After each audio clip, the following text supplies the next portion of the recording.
அன்பான மக்களே, நம்மளோட மகாநதி சீரியலில் வந்து இன்றைக்கான ஷூட்டிங் ஸ்பாட்லேருந்து ஒரு அப்டேட் வந்திருக்கு. என்ன அப்படின்னு சொல்லி பார்த்தீங்க அப்படின்னா, சித்தப்பும் வந்திருக்காரு இந்த ஷூட்டிங்க்கு. இங்கே பாருங்கள் எத்தனை வில்லன்கள் இருக்காங்கன்னு. ராகினி, வெண்ணிலா, அஜய், அப்புறம் வெண்ணிலாவோட மாமா, பசுபதி, சித்தப்பா, இத்தனை பேரை வந்து காவேரி சமாளிக்கணும். வீட்டில் இருக்கிற மற்ற ஃபேமிலி மெம்பர்ஸ் கூட, அதாவது சாரதா அவங்கெல்லாம் எல்லாருமே சமாளித்து இந்த குழந்தைய வந்து அவங்க பெற்றெடுக்கணும் அப்படிங்கிறது தான் இந்த கான்செப்ட் போல். விஜய் வேறு இல்லை, விஜய் எப்போ வராரோ தெரியல. ஆனால் இப்போ ஷூட்டிங்க்கு வந்துட்டார். 10 நாளுன்றது எவ்வளோ நாள் கொண்டு போவாங்க அப்படின்னு சொல்லி தெரியல.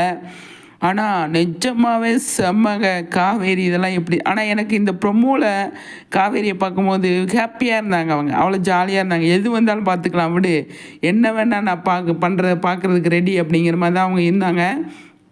அது எனக்கு ரொம்ப பிடிச்சிருந்தது.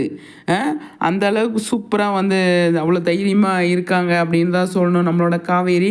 ஆனால் சித்தப்பா வேறு வந்திருக்காருங்க. அதுதான் எனக்கு கொஞ்சம் பிரச்சனையாக இருக்குது. சித்தப்பாவுக்கும் வெண்ணிலாவுக்கும் எந்த மாதிரி கொண்டு போவாங்க அப்படின்னு தெரியல. ராகினி வந்து வெண்ணிலாவுக்கிட்ட போய் சித்தப்பாவை பற்றி நல்ல விதமாக சொல்லி அவங்க வந்து ஏதாவது மனசு விஜயால் தான் எல்லாமே அப்படிங்கிற மாதிரி விஜய் மேலே திருப்பி விட்டுருவாங்களோ என்னமோ அப்படின்னு சொல்லி தோணுது.